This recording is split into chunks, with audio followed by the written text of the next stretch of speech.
ये आपके दैनिक जागरण का आज का संपादकीय पाठ है। देखिए, संपादकीय पाठ ये आर्टिकल एडिटोरियल आपको प्रारंभिक परीक्षा, मुख्य परीक्षा में जब आप लोग आंसर राइटिंग करते हैं, निबंध लिखते हैं और इंटरव्यू में हर जगह फायदा पहुंचाता है।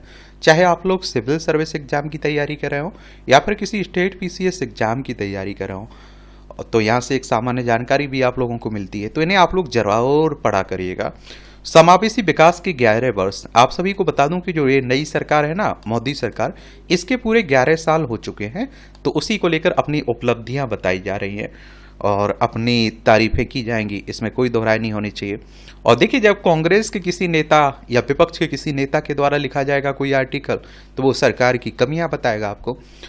नया भारत तेजी से आगे बढ़ रहा है और देश की प्रगति अब सिर्फ जीडीपी जैसे आंकड़ों से तय नहीं होती है, बल्कि आम लोगों को सम्मान से जीने और आगे बढ़ने के अवसरों से हुई होती है। और आप देखते हैं कि इसके उदाहरण दूर दराज के गांवों, कस्बों और शहरों में आम है। ये आप देखते हैं, यह बदलाव उस नेतृत्व की बदौलत संभव हुआ है जो हर नागरिक को सशक्त बनाने में विश्वास रखता है। शुरू से ही अंत्योदय यानी कि पंक्ति में खड़े अंतिम व्यक्ति का उत्थान हमारी प्रेरणा रहा है। पिछले 11 वर्षों में हमारी हर नीति, हर निवेश और नवाचार इसी सोच पर आधारित रहा है। प्रधानमंत्री मोदी के नेतृत्व में यह सोच 4 स्तंभों पर आधारित है। पहला, ऐसा इंफ्रास्ट्रक्चर बनाना जो देश को जोड़े, और दूसरा, ऐसा विकास जो सबको साथ लेकर चले, और तीसरा आप देखते हैं कि मैन्युफैक्चरिंग जो लोगों को रोजगार दे। चौथा, सरकारी कामकाज को इतना आसान बनाना कि आम आदमी को ताकत मिले। पिछले 11 वर्षों में पूंजीगत व्यय कैपेक्स तेजी से बढ़ा है। 2025-26 में यह 11.2 लाख करोड़ तक पहुंच गया है। यह बढ़ता हुआ निवेश सबसे अधिक बुनियादी ढांचे, फिजिकल, डिजिटल और सामाजिक में दिखता है। इसी दौरान करीब आप देखिए 59,000 किलोमीटर नए राजमार्ग बने और 37,500 किलोमीटर रेलवे ट्रैक बिछाए गए। हाल में आप देखते हैं कि चेनाब और अंजी पुल का उद्घाटन हुआ, जो आधुनिक भारत की इंजीनियरिंग क्षमता का प्रतीक है।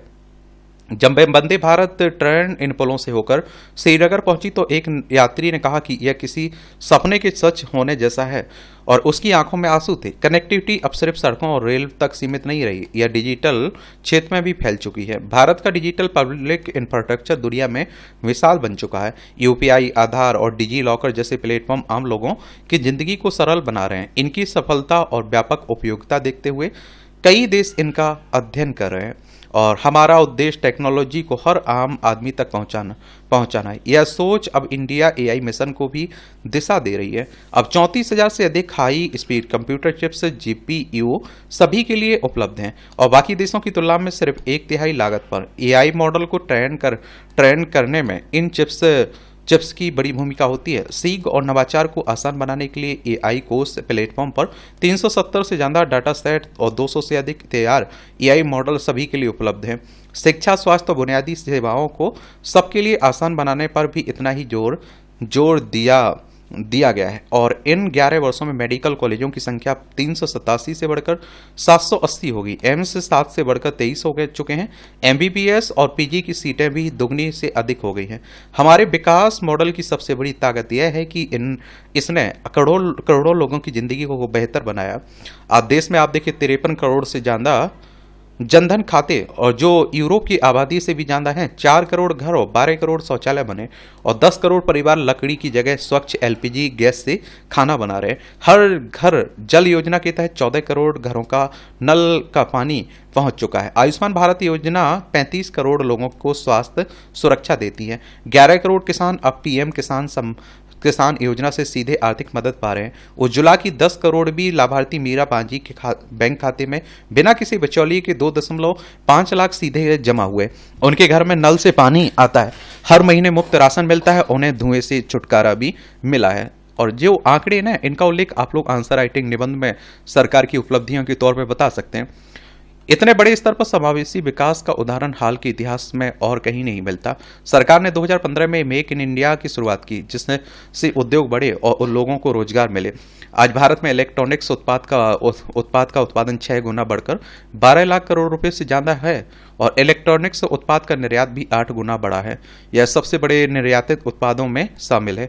भारत मोबाइल फोन बनाने वाला दुनिया का दूसरा सबसे बड़ा देश है, और हम सिर्फ फोन नहीं, उनके अंदर इस्तेमाल होने वाले चिप और दूसरे इलेक्ट्रॉनिक्स पार्ट्स भी बना रहे हैं। भारत का पहला चिप बनाने वाला बड़ा प्लांट फैब बन रहा है और 5 ऑफसेट यूनिट्स पर काम भी शुरू हो गया है। देश के 270 कॉलेजों को सबसे आधुनिक डिजाइन टूल्स दिए गए हैं ताकि बच्चे पढ़ाई के साथ साथ आप देखिए इलेक्ट्रॉनिक डिजाइन में भी आगे बढ़े। पिछले 11 सालों में सरकार का काम करने का तरीका बदला है।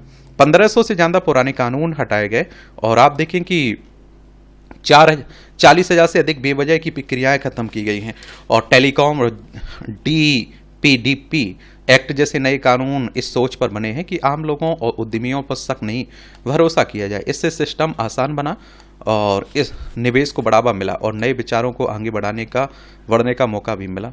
और भारत का आतंकवाद के प्रति भी नजरिया बदला है। सर्जिकल स्ट्राइक वाला कोर्ट अब ऑपरेशन सिंदूर में मोदी सिद्धांत झलकता है। इसके आधार है भारत का अपनी शर्तों पर जवाब, परमाणु धमकियों के लिए जीरो टॉलरेंस और आतंकियों और उनके मददगारों में कोई फर्क नहीं। और इस बार हमारी जवाबी कार्रवाई में देश की अपनी तकनीक और ताकत का इस्तेमाल हुआ है। जो देश विकसित बनना चाहता है उसे आत्मनिर्भर होकर अपनी जनता की रक्षा करनी चाहिए और भारत ने यही किया। पहले विकास को आंकड़ों में मापा जाता था, अब इसे जिंदगी में आए बदलाव से। 2004 में अटल जी के कार्यकाल के अंत में भारत 11वीं सबसे बड़ी अर्थव्यवस्था थी और 2014 तक यही स्थिति रही, लेकिन पिछले एक दशक में भारत ने फिर रफ्तार पकड़ी। आज हम दुनिया की तीसरी सबसे बड़ी अर्थव्यवस्था बनने की ओर बढ़ रहे हैं। प्रधानमंत्री मोदी के नेतृत्व में 11 वर्षों में लोगों को सबसे बड़ी सौगात मिली। यही भरोसा विकसित भारत के सपने को साकार करने में सबसे बड़ी ताकत बनेगा। लेखक केंद्रीय रेल इलेक्ट्रॉनिक सूचना प्रौद्योगिकी सूचना प्रसारण मंत्री हैं, इनके द्वारा आर्टिकल लिखा गया। अब देख रहे हैं अटल जी के कार्यकाल के अंत में भारत 11वीं सबसे बड़ी अर्थव्यवस्था थी, 2014 तक की स्थिति रही। यानी कि ये आप देखिए, समझ रहे हैं, ये कह रहे हैं कि कांग्रेस का जो समय काल रहा ना उसमें कुछ नहीं हुआ है। समझ रहे हैं, अर्थव्यवस्था ने कोई, तो मैं कह रहा हूं ना कि अपनी सरकार की उपलब्धियां बताएंगे। अब देखिए नॉर्मल सी बात है, अश्विनी वैष्णव के द्वारा यह आर्टिकल लिखा गया है। ट्रंप पर भरोसा करने से बचें भारत। ये आजकल आप देखिए ट्रंप कुछ भी कह दे रहे हैं, कुछ भी फैसला ले रहे हैं।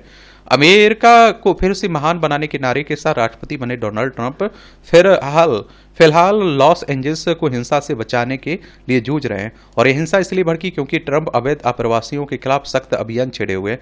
लॉस एंजल्स में अवैध आप्रवासी और उनके हमदर्द संगठन ट्रंप के खिलाफ सड़कों पर उतर आए। उन्होंने इमिग्रेशन एंड कस्टम्स एनफोर्समेंट को निशाना बनाना शुरू कर दिया। नतीजा बेकाबू हिंसा के रूप में सामने आया। ट्रंप अवैध आप्रवासियों के खिलाफ इसलिए सख्ती बरत रहे हैं क्योंकि उन्हें लगता है कि इससे ही मागा यानी मेक अमेरिका ग्रेट अगेन समर्थक खुश होंगे। अवैध आप्रवासियों को निकालने में हर्ज नहीं है, लेकिन वह उस तरह नहीं जैसे ट्रंप निकाल रहे हैं, क्योंकि भारतीय छात्रों समेत वैध तरीके से अमेरिका गए अन्य देशों के लोग भी ICE की चपेट में आ रहे हैं। और आप देखते हैं कि पता नहीं ट्रंप अवैध प्रवासियों को निकाल कर अमेरिका को महान बना पाएंगे या नहीं, लेकिन भारत को उनसे सतर्क हो जाना चाहिए। केवल इसलिए नहीं क्योंकि वह वैध आप्रवासियों को भी तंग कर रहे हैं। भारत को इसलिए भी आप देखते हैं कि क्या इसलिए भी चिंतित होना चाहिए कि ट्रंप ने पाकिस्तान को एक तरह से गोद ले लिया। इसकी पुष्टि पहलगाम हमले के बाद पाकिस्तान के विरुद्ध भारत की सैन्य कार्रवाई पर अनेक अजीब रवैये से हुई है। वह व्यापार का लालच देकर इस सैन्य संघर्ष को थामने का श्रेय लेने से बाज नहीं आ रहे हैं। ऐसा करते हुए पाकिस्तान को गुणगान करना भी नहीं भूल रहे हैं। और IMF है ना, इंटरनेशनल मॉनेटरी फंड, अंतर्राष्ट्रीय मुद्रा कोष, जिसकी स्थापना जुलाई 1944 में हुई थी, वॉशिंगटन DC USA में इसका हेडक्वार्टर देखने को मिलेगा। इसमें शेयर होल्डर बड़ा अमेरिका है, लेकिन फिर भी आप देखिए अमेरिका ना चाहता तो पाकिस्तान को मदद ना मिलती, लेकिन फिर भी मिली क्योंकि अमेरिका ने चाहा। और देखिए वो उनके जो सहयोगी थे एलन मस्क, उनसे भी आजकल बुरी स्थिति हो गई उनके। और आप देखिए ऐसा करते हुए वह पाकिस्तान का गुणगान करना भी नहीं भूल रहे हैं। ट्रंप की माने तो पाकिस्तान ग्रेट नेशंस है, वहाँ के लोगों ने कुछ शानदार चीजें बनाई हैं। दुनिया तो यही मानती है कि पाकिस्तान आतंकियों की फैक्ट्री है। अपने पहले कार्यकाल में ट्रंप भी ऐसा ही मानते थे। उसे धोखेबाज, अमेरिका को मूर्ख बनाकर पैसे ऐंठने एवं आतंकियों के पालने वाला कहते थे, लेकिन दूसरे कार्यकाल में वह उसके मुरीद बन गए और उनकी ओर से पाकिस्तान की तारीफ के पुल बांधने के पीछे उनके बेटों के स्वामित्व वाली कैप्टो कंपनी वर्ल्ड लिबर्टी फाइनेंशियल और पाकिस्तानी कैप्टो काउंसिल के बीच हुए समझौते को माना जा रहा है। यह समझौता पहलगाम हमले के 5 दिन बाद 27 अप्रैल को हुआ था, लेकिन इस समझौते के पहले भी कुछ संदेहास्पद हुआ था। और एक बात और आपको बता दूं, अगर डोनाल्ड ट्रंप किसी की तरफ झुक रहे हैं तो उनका स्वार्थ पक्का होगा, ये मान के चलिए आप लोग। राष्ट्रपति चुनाव जीतने के बाद ट्रंप ने जनवरी में अपने भरोसेमंद और अरबपति व्यापारी जेंटी बीच को निवेशकों के एक दल के साथ पाकिस्तान भेजा था। उन्होंने वहां जाकर खनिज संबंधी कुछ समझौते किए और पीएम शहबाज शरीफ से भी मिले। जेंटी को ट्रंप का अघोषित विशेष दूत माना जाता है। जेंटी जब अमेरिकी लौटे तो उन्होंने पाकिस्तान की इस कतर तारीफ की कि शायद पाकिस्तान भी हैरत में बोल पड़े हो कि हमारा देश इतना अच्छा है और हमें ही पता नहीं है। लगता है जेंटी के इस्लामाबाद दौरे के बाद ही ट्रंप को पाकिस्तान को लेकर नई दृष्टि प्राप्त हुई है।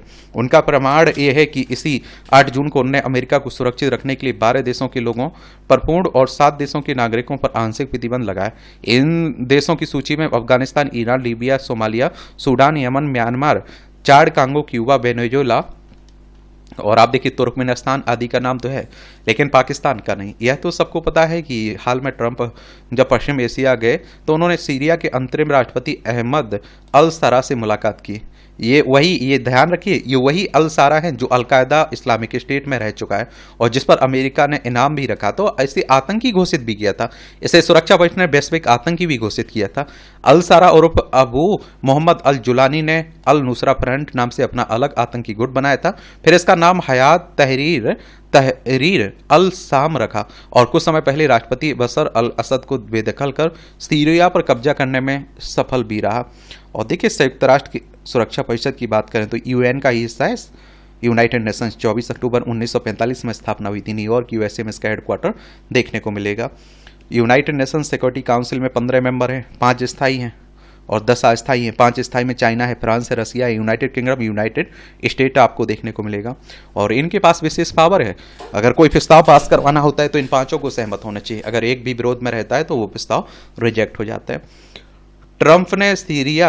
ट्रंप ने भारत की चिंता बढ़ाने वाला एक और काम किया। उन्होंने 16 मई को अमेरिकी धार्मिक स्वतंत्रता आयोग के 3 सलाहकार बोर्डों में से एक में 2 ऐसे सदस्य बनाए जिन्हें लेकर विवाद छिड़ा है। ये है शेख हमजा यूसुफ और इस्माइल रोए। दोनों को जिहादी सोच वाला कहा जा रहा है।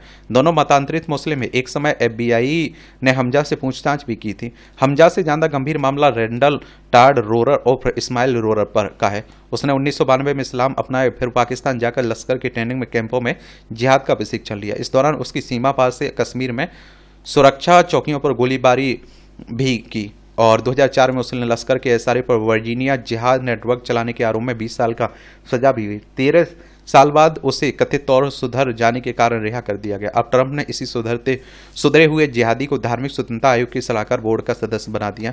यह आयोग दुनिया भर के देशों को लेकर यह रिपोर्ट देता है कि वहां धार्मिक स्वतंत्रता की क्या स्थिति है। आखिर भारत ट्रंप पर कैसे भरोसा कर सकता है। आशंका है कि ट्रंप के राष्ट्रपति रहते हुए भारत अमेरिका संबंध बिगड़ने के साथ क्वाड का भविष्य भी खतरे में पड़ सकता है। क्वाड में देखिए भारत कौन कौन शामिल है? भारत है, इसमें अमेरिका है, ऑस्ट्रेलिया है और आप देखेंगे जापान आपको देखने को मिलेगा। लेखक दैनिक जागरण में एसोसिएट एडिटर हैं, इनका नाम है राजीव सचान। इनके द्वारा ये आर्टिकल लिखा गया है। आप लोग क्या सोचते हैं? अपनी राय आप लोग जरूर बताइए। ऊर्जा सुख का मार्ग। आजकल आप देख रहे हैं हर कोई सुख, भौतिक सुखों को प्रमुखता देने वाली आज की चकाचौंध और एवं दौड़ भाग वाली जिंदगी में कोई भी सुख ही नहीं लगता। हर कोई किसी न किसी दुख से पीड़ित प्रतीत होता है। देखा जाए तो सबसे बड़ा दुखी मनुष्य की आसक्ति है।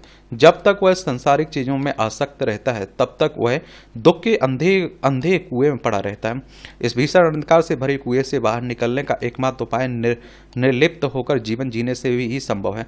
हम हर एक छोटी छोटी चीज़ों से मोह लगाकर बैठे रहते हैं। धन, संपदा, विलासिता के साधन सभी ने हमें अपने मोह पास में कसकर बांध रखा और जब इन चीज़ों का क्षय होने लगता या फिर ये चीज़ें हमारे हाथों से निकलने लगती हैं तो हम दुखी होने लगते। बचपन में खिलौनों से बालक की आसक्ति होती है और खिलौना टूटने अथवा खो जाने पर वह रोता, चिल्लाता, दुखी हो जाता।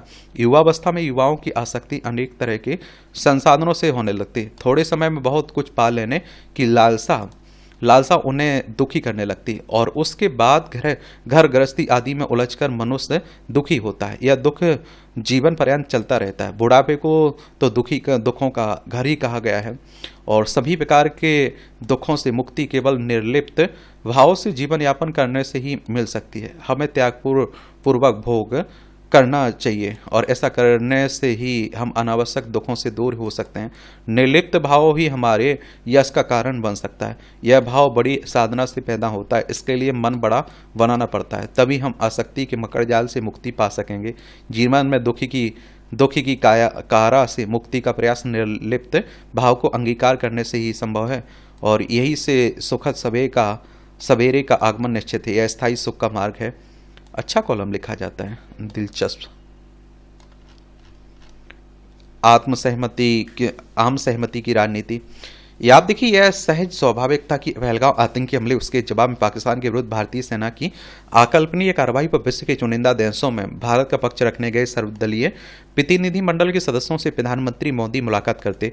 अतीत में भी विशेष अवसरों पर ऐसे सर्वदलीय प्रतिनिधि मंडल दुनिया के कई देशों में गए, लेकिन कहीं कोई विवाद नहीं हुआ। दुर्भाग्य से इस बार ऐसा हुआ और सत्ता पक्ष विपक्ष में उस समय भी आरोप प्रत्यारोप का दौर चलता रहा जब प्रतिनिधि मंडल विदेश में थे।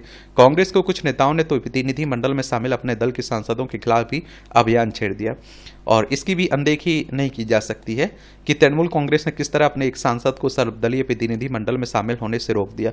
मैं एक बात और बताऊं आप लोगों को, राजनीति भी हमारे देश में हर मुद्दे पर होती है। विदेश गए एक भाजपा सांसद घरेलू राजनीति पर निगाह रखे रहे और राजनीतिक विरोधियों को जवाब देने में लग रहे। कम से कम अब तो पक्ष विपक्ष की ओर से यह सुनिश्चित किया जाना चाहिए भविष्य में विदेश नीति पर दलगत राजनीति ना हो। तब तो बिल्कुल भी नहीं, जब विश्व समुदाय को यह संदेश देना आवश्यक हो कि भारत के राजनीतिक दल राष्ट्रहित के मामले में दलगत हित से परे हटकर एक सुर में अपनी बात करते हैं। अपने यहाँ तो यह मान्यता रही है कि विदेश नीति सत्ताधारी दल की नहीं, देश की होती है।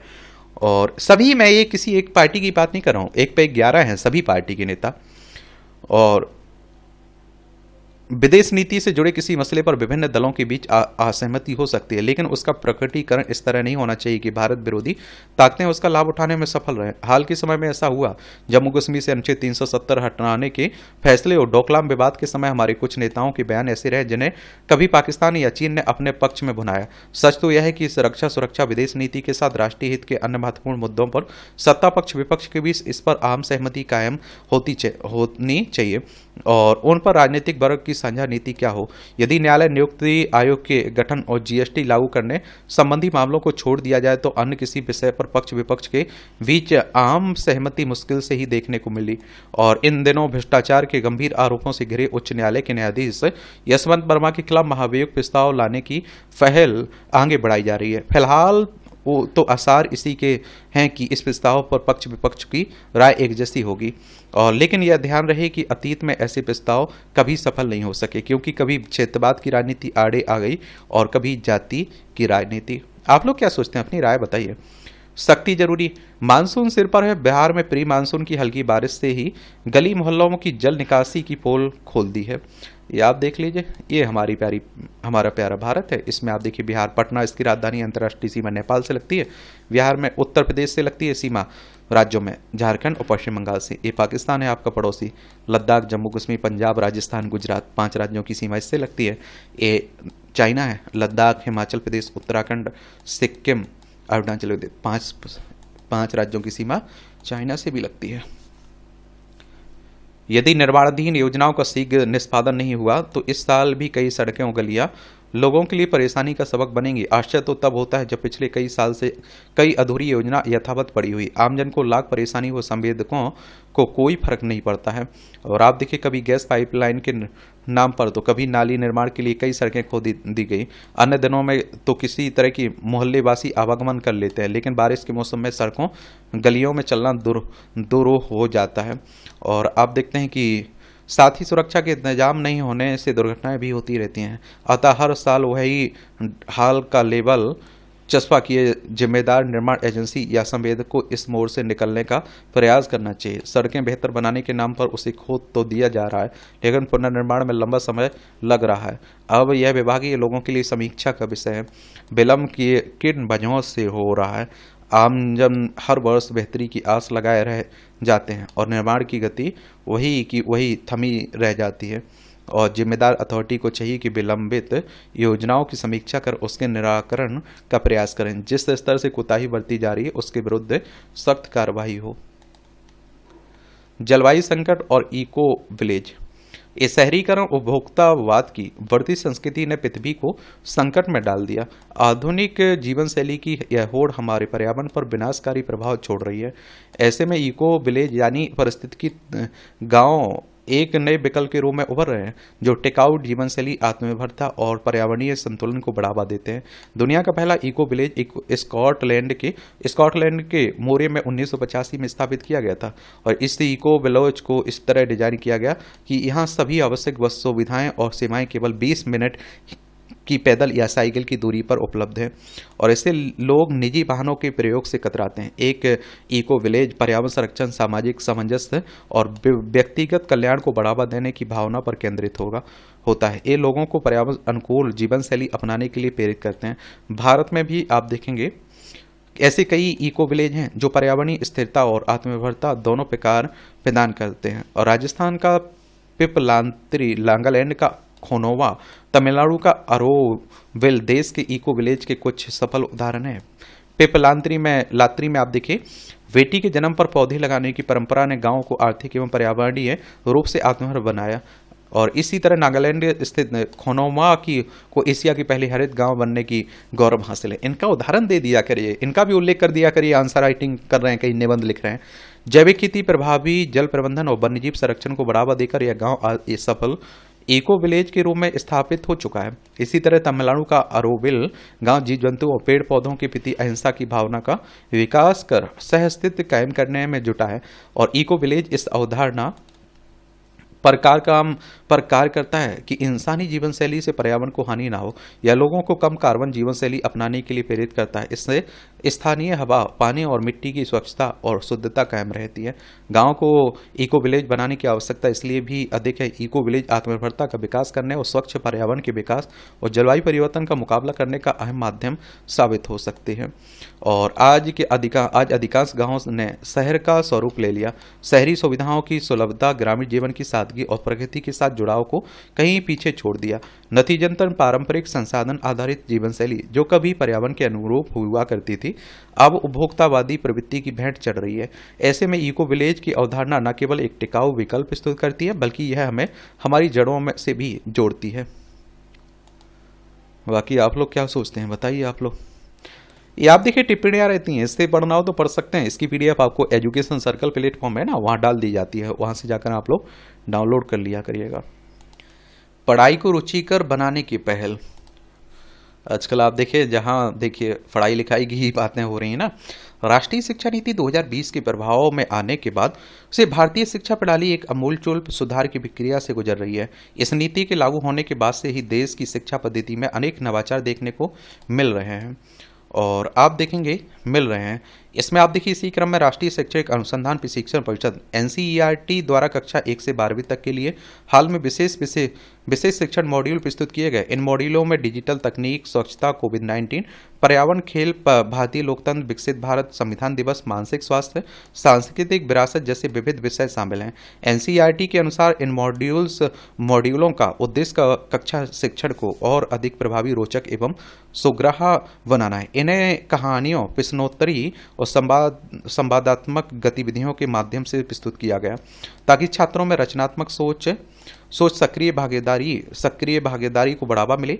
वस्तुतः ये शिक्षण मॉड्यूल न केवल शैक्षणिक नवाचार को दर्शाते हैं, अपितु भारतीय विद्यालयी शिक्षा प्रणाली को छात्र केंद्रित और विषय अनुकूल और समसामयिक बनाने की दिशा में एक समायोजित कदम भी है। इन मॉड्यूलों का उद्देश्य शैक्षणिक विषय वस्तु को अधिक जीवन उपयोगी बनाने के साथ ही साथ शिक्षण अधिगम प्रक्रिया को छात्र की जिज्ञासा और अनुभवों से जोड़ते हुए पठनीय और रुचिकर बनाना भी है। इन मॉड्यूल की रचना 3 स्तरों, प्रारंभिक, मध्यम और माध्यमिक के अनुसार की गई, और जिससे कि छात्र की उम्र, समझ और अनुभव के अनुरूप विषय वस्तु प्रस्तुत की जाए। समग्र शिक्षा को साधने वाले मॉड्यूल। NCERT द्वारा प्रस्तुत कुछ प्रमुख मॉड्यूल पर दृष्टि डालें तो डिजिटल इंडिया पर केंद्रित शिक्षण मॉड्यूल विद्यार्थियों को समकालीन तकनीकी परिदृश्य से जोड़ने के प्रयास को केंद्रित में रखा है, और इसमें आप देखिए डिजिटल साक्षरता, ई-गवर्नेंस, ऑनलाइन सेवाओं, साइबर सुरक्षा तथा डाटा सुरक्षा जैसे महत्वपूर्ण बिंदुओं को समाहित किया गया। और यह मॉड्यूल न केवल बच्चों में तकनीक के प्रयोग को सही प्रयोग की सही समझ पैदा करता है, अपितु उन्हें डिजिटल नागरिकता की नैतिकता और उत्तरदायित्व का भी बोध कराता है। यह मॉड्यूल राष्ट्रीय विकास की एक अत्यंत महत्वपूर्ण अभियान को शिक्षा से जोड़ने का कारगर माध्यम बन सकता है। स्वच्छ भारत से संबंधित मॉड्यूल विद्यार्थियों में स्वच्छता, स्वास्थ्य और सामाजिक दायित्वबोध की भावना को विकसित करने हेतु निर्मित किया गया। और देखिए, अगर बचपन से बच्चों को सिखाया जाएगा इसके बारे में तो बहुत कुछ हमें हासिल हो सकता है। और यह छात्रों को स्वच्छता को जीवन पद्धति के रूप में अपनाने हेतु प्रेरित करता है। विद्यालय और समुदाय दोनों स्तरों पर सक्रिय भागीदारी को बढ़ावा देने वाला यह प्रयास व्यवहार में परिवर्तन की दृष्टि से अत्यंत प्रभावी है। स्वच्छता जादूगर नामक एक चरित्र के माध्यम से सभी जानकारियां देना इस मॉड्यूल को रोचक भी बनाता है। और आप देखिए, आज जब जलवायु परिवर्तन विश्व के समक्ष सबसे बड़ी समस्या बनकर उपस्थित है, तब पर्यावरण संरक्षण केवल विज्ञान का विषय न रहकर सामाजिक चेतना का अनिवार्य पक्ष बन गया। पर्यावरण संबंधी मॉड्यूल में जल संरक्षण, जैव विविधता, रिसाइकल, प्रदूषण नियंत्रण तथा जलवायु परिवर्तन जैसे मुद्दों को सरल परंतु वैज्ञानिक दृष्टि से प्रस्तुत किया गया है। और इस आप देखते हैं कि क्या इस मॉड्यूल के अंतर्गत एक पेड़ माँ के नाम अभियान की कहानियों के माध्यम से प्रस्तुत करते हुए छात्रों में पेड़ पौधों के प्रति जागरूकता लाने का रचनात्मक प्रयास किया गया। भारतीय समाज में समझ के स्तर पर यह समस्या रही है।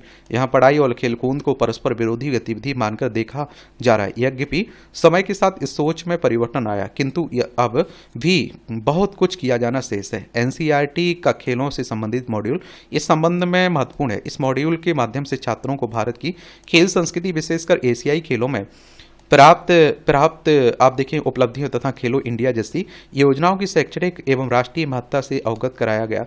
यह मॉड्यूल केवल शारीरिक शिक्षा तक सीमित न रहकर खेल के सामाजिक, सांस्कृतिक और राजनीतिक आयामों को भी प्रस्तुत करता है, जिससे यह पाठ्य चर्चा को बहुआयामी बनाता है। और भारतीय संविधान के मूल्यों को प्राथमिक शिक्षा से ही बच्चों के मानस में रोपित करना लोकतंत्र की दीर्घकालिक सुदृढ़ता के लिए अनिवार्य है। एनसीईआरटी का लोकतंत्र से संबंधित मॉड्यूल बच्चों को न्याय, स्वतंत्रता, समानता और बंधुत्व जैसे मूलभूत संवैधानिक मूल्यों से परिचित कराता है। इसके माध्यम से विद्यार्थी अपने अधिकारों को समझने के साथ साथ अपने मौलिक कर्तव्यों के प्रति भी सजग होंगे। और आप देखिए, संदेह नहीं कि यह शिक्षण मॉड्यूल न केवल भारत के लिए कर्तव्य बोध से युक्त उत्तम नागरिक निर्मित करने में महत्वपूर्ण सिद्ध होगा, अपितु भारतीय लोकतंत्र के आधार को और अधिक सुदृढ़ भी प्रदान करेगा। मानसिक स्वास्थ्य पर केंद्रित शिक्षण मॉड्यूल विद्यार्थियों में भावनात्मक जागरूकता, आत्म नियंत्रण और सहानुभूति जैसे सामाजिक भावनात्मक कौशलों के विकास को प्रोत्साहित करता है। रीवा नामक एक छात्रा की कहानी के माध्यम से मॉड्यूल विद्यार्थियों को मानसिक स्वास्थ्य समस्याओं की पहचान करने और सहायता प्रदान करने की प्रक्रिया से परिचित कराता है। इसी प्रसंग में टेलीमानस जैसी राष्ट्रीय मानसिक स्वास्थ्य हेल्पलाइन की जानकारी प्रदान की गई, और जिससे विद्यार्थियों को यह समझने की में सहायता मिलेगी कि मानसिक स्वास्थ्य समस्याओं के समाधान के लिए सहायता प्राप्त करना सहज और सुलभ है। यह मॉड्यूल शिक्षकों को भी विद्यार्थियों के मानसिक स्वास्थ्य के प्रति संवेदनशील बनाने, एक सहायक वातावरण सृजित करने में मार्गदर्शन प्रदान करता है। सांस्कृतिक विरासत से संबंधित मॉड्यूल भारत की बहुलतावादी संस्कृति, कला, संगीत, स्थापत्य, लोक परंपराओं आदि को शिक्षा में समाहित करता है। बच्चों को केवल सूचनात्मक ज्ञान ही नहीं अपितु सांस्कृतिक अनुभव से जोड़ना इसका उद्देश्य है, और इससे उनमें अपनी जड़ों के प्रति गर्व, सम्मान और आत्मबोध की भावना विकसित होती है।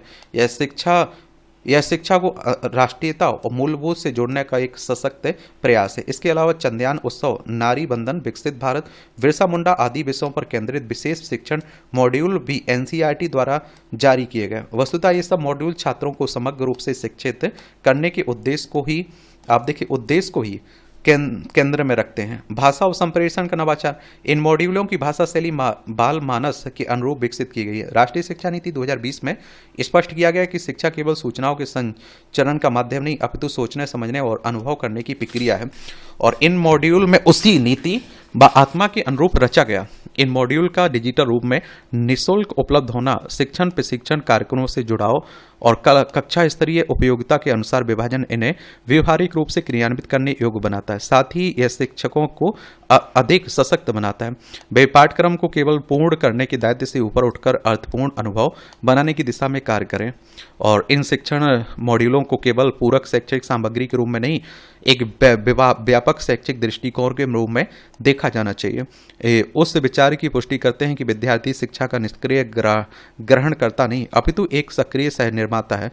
संदेह नहीं यदि इन शिक्षण का मॉड्यूल का विद्यालय स्तर पर सुनियोजित क्रियान्वयन एवं शिक्षकों द्वारा संलग्नता के साथ समुचित रूप में प्रस्तुतिकरण सुनिश्चित किया जाए तो यह मॉड्यूल विद्यार्थियों को समग्र बौद्धिक, भावनात्मक एवं नैतिक विकास के सशक्त माध्यम के रूप में कार्य करने के साथ साथ शिक्षा की गुणवत्ता, प्रासंगिकता और अंतःवस्तु की सुदृढ़ता को नया आयाम प्रदान कर सकता है। भारतीय शिक्षा व्यवस्था परिणाम उन्मुखी न रखकर प्रक्रिया उन्मुखी बना सकते हैं। इस शिक्षण की नवाचार परक दृष्टि। भारत की पाठ्य पुस्तक आधारित शिक्षा प्रणाली पर यह प्रश्न उठता रहा कि वह वास्तविक जीवन से कटी हुई है, जटिल और केवल परीक्षा केंद्रित। इन शिक्षण मॉड्यूलों का सबसे महत्वपूर्ण पक्ष यही है कि ये छात्र को पाठ्य पुस्तक तक सीमित न रखकर जीवन के यथार्थ अनुभव से जोड़ते हैं। उदाहरणतः डिजिटल इंडिया मॉड्यूल जहां एक और तकनीकी साक्षरता को बढ़ावा देता है, वहीं दूसरी ओर वह छात्र को डिजिटल नागरिकता के प्रति भी जागरूकता करता है। इस प्रकार यह केवल सूचना प्रदान करने वाला पाठ न होकर सामाजिक जागरूकता का संवाहक बन जाता है। मानस स्वास्थ्य पर आधारित मॉड्यूल एक और अहम नवाचार है जो पारंपरिक पाठ चर्चा में लगभग अनुपस्थित था। इसमें छात्रों को भावनात्मक बुद्धिमत्ता, आत्मचिंतन और सहानुभूति जैसी गुणों का विकास करने का अवसर मिलता। लोकतंत्र एवं चुनाव जैसे विषयों को प्राचीन और समकालीन दृष्टांतों से जोड़ते हुए इस मॉड्यूल ने नागरिक शिक्षा को क्रियात्मक और संवाद परक स्वरूप दिया। अब छात्र लोकतंत्र को मात्र राजनीतिक प्रणाली न मानकर एक जीवंत सामाजिक व्यवहार के रूप में ग्रहण कर सकते हैं। इस प्रकार एनसीईआरटी द्वारा प्रस्तुत ये शिक्षण मॉड्यूल न केवल पाठ्य पुस्तक आधारित शिक्षा के सीमित दायरे को विस्तार देते हैं, अपितु शिक्षा को अधिक प्रासंगिक, अनुभव सम्बद्ध और मूल्य परक बनाते हैं। ये मॉड्यूल शिक्षा को जीवन से जोड़ने का कार्य करते हैं और विद्यार्थियों को सोचने, समझने एवं तथा सक्रिय नागरिक बनने की दिशा में प्रेरित करते हैं, जो किसी भी स्वस्थ लोकतंत्र समाज के निर्माण की आधारशिला है। आप लोग बताइए, आप लोग क्या सोचते हैं? राजनीति की बातें हो रही, पढ़ना हो तो पढ़ सकते हैं। राष्ट्रपिता विहीन बांग्लादेश। अभी आपने देखा है कि बांग्लादेश ने अपने राष्ट्रपिता के साथ क्या किया, यहाँ के लोगों ने, यहाँ के नेताओं ने, उसी को लेकर बातें हो रही हैं। उनकी मूर्तियां तोड़ी गई, उनके राष्ट्रपिता का दर्जा छीन लिया उनसे। यह है बांग्लादेश। 1971 तक ये पाकिस्तान का हिस्सा था। 1971 में आज़ाद हुआ था। भारत का बड़ा योगदान रहा बांग्लादेश की आज़ादी में। अभी पश्चिम बंगाल हो, असम, मेघालय, त्रिपुरा, मिजोरम, 5 राज्यों की सीमा हमारी लगती है इससे। तो आप देखिए, हाल ही में मोहम्मद यूनुस की अगुवाई में बांग्लादेश की अंतरिम सरकार ने बांग्लादेश के संस्थापक और पूर्व प्रधानमंत्री शेख हसीना के पिता शेख मुजीबुर रहमान को मिला राष्ट्रपिता का दर्जा समाप्त कर दिया। इसके लिए एक अध्यादेश जारी कर उसने संविधान से राष्ट्रपिता बंगबंधु शेख मुजीबुर रहमान शब्द को हटा दिया। उसने 1971 के स्वतंत्रता सेनानियों की परिभाषा भी बदल दी। नए नोटों पर से भी अब शेख मुजीबुर रहमान की तस्वीर हटा दी गई। अब वहाँ नए नोटों पर हिंदू और बौद्ध मंदिरों की तस्वीर छापी जाएगी। हालांकि पुराने नोट और के अभी भी चलन में बने रहेंगे। बांग्लादेश की वर्तमान स्थिति पर विचार करते हुए यह स्पष्ट होता है कि आज यह देश गंभीर मानसिक अवनति का सामना कर रहा है। बांग्लादेश की अंतरिम सरकार को पता होना चाहिए कि मुजीबुर रहमान केवल एक व्यक्ति नहीं बल्कि वह विचार हैं जिसमें बांग्लादेश की पहचान छिपी है। भले ही बांग्लादेश की व्यवस्था मुजीबुर रहमान के नाम को कानून के माध्यम से मिटाने का प्रयास कर रही है, पर उनके बनाए कीर्तिमान को समाप्त करना संभव नहीं है। इतिहास के पन्नों में पूर्वी बंगाल की कई कहानियां दर्ज हैं। 16 दिसंबर 1971 से पहले इस पूर्वी पाकिस्तान के नाम से जाना जाता था। इतिहास के पन्नों की पड़ताल बताती है कि साल 1970 के अविभाजित पाकिस्तान के आम चुनाव में शेख मुजीबुर रहमान की अवामी लीग पार्टी ने पूर्वी पाकिस्तान और बांग्लादेश में लगभग सभी सीटें जीत ली थी। अवामी लीग ने संभावित नेशनल असेंबली में स्पष्ट बहुमत जीतकर सभी को आश्चर्यचकित कर दिया था। तब पश्चिमी पाकिस्तान में जीत हासिल करने वाले जुल्फिकार अली भुट्टो ने मुजीबुर रहमान को प्रधानमंत्री बनने से रोकने का प्रयास किया, लेकिन वह सफल नहीं हो पाए। उसी की परिणति पाकिस्तान के विभाजन, बांग्लादेश के उदय के रूप में हुई।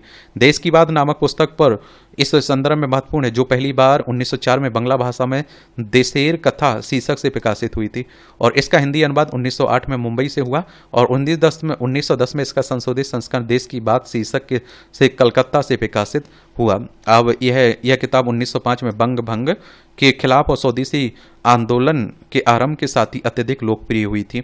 और आप देखिए, इस पुस्तक का एक अध्याय मानसिक अवनति पर है, जो आज बांग्लादेश की स्थिति पर पूर्ण तरह से लागू होता है। स्वतंत्रता की कीमत चुकाने के बाद बांग्लादेश आज फिर से उसी मानसिकता में लौट रहे हैं और जो उन्हें पूर्वी पाकिस्तान के दौर में दर दर की ठोकरें खाने को मजबूर करती थी। इसके परिणाम स्वरूप वहाँ कट्टरता बढ़ रही है। कट्टरपंथी ताकतों ने पिछले आप देखते हैं कि वर्ष वहाँ की लोकतांत्रिक सरकार को उखाड़ फेंका। अब वहाँ हिंदुओं को यह कहकर डराया जा रहा है कि बांग्लादेश अब उनका देश नहीं है रहा, अब वे यहाँ एक नई गुलामी में रहेंगे। इस हिंसा की कीमत हिंदू पुरुष, महिला, बुजुर्ग और बच्चे चुका रहे हैं। यह सब बांग्लादेश की मानसिक विकृति का परिचायक है। बांग्लादेश हिंदुओं को शेख हसीना का समर्थक माना जाता है। ये चिंताजनक है कि बांग्लादेश में हिंदू पूरी तरह से सुरक्षित नहीं है। बांग्लादेश के अंदरूनी हालात बता रहे हैं कि भारत के लिए बांग्लादेश पर अब सहज पड़ोसी नहीं रहेगा। वह अपनी विदेश नीति को नए सिरे से तय कर रहा है, पाकिस्तान के साथ संबंधों को मजबूत कर रहा है। यह सभी समीकरण भारत के लिए अशुभ संकेत हैं। हालांकि भारत ने हमेशा बांग्लादेश को प्राथमिकता दी है और भी उसका बुरा नहीं सोच रहा है। वास्तव में शेख हसीना को भारत में मौजूदगी ने भी दोनों देशों के बीच कूटनीतिक तनाव को बढ़ा दिया, क्योंकि वो इस्तीफा देकर भारत में शरण ली हुई है ना। पहले घनिष्ठ रहवी रहे भारत, बांग्लादेश अब अविश्वास के चक्रव्यूह में फंस रहे हैं। इससे यह स्पष्ट होता है कि बांग्लादेश यह नहीं समझ पाया कि उसके लिए भारत की क्या कीमत है। और बांग्लादेश में अप्रैल 2026 में अगला राष्ट्रीय चुनाव होने वाला है, जिसकी घोषणा गत दिनों की गई। यदि वहां कोई लोकतांत्रिक सरकार आती है तो संभव है कि भारत के साथ उसके संबंध कुछ सकारात्मकता की ओर बढ़े। लेकिन वर्तमान में बांग्लादेश अपने ही राष्ट्रपिता से विच्छेदन पर आमादा है, जो कि मानसिक रोगड़ता की ओर इशारा करता है। इस प्रकार बांग्लादेश की वर्तमान स्थिति न केवल उसके इतिहास को प्रभावित कर रही है, बल्कि यह क्षेत्रीय स्थिरता और भारत बांग्लादेश संबंधों पर भी गहरा असर डाल रही है। और इस तरह से आप देखेंगे कि आज के संपादकीय पाठ की कहानी कवर होती है। आप लोग पढ़ते रहिए, एंजॉय करते रहिए। आपका कोई सवाल हो, मेरे लिए सुझाव हो, तो आप लोग जरूर बता सकते हैं। धन्यवाद।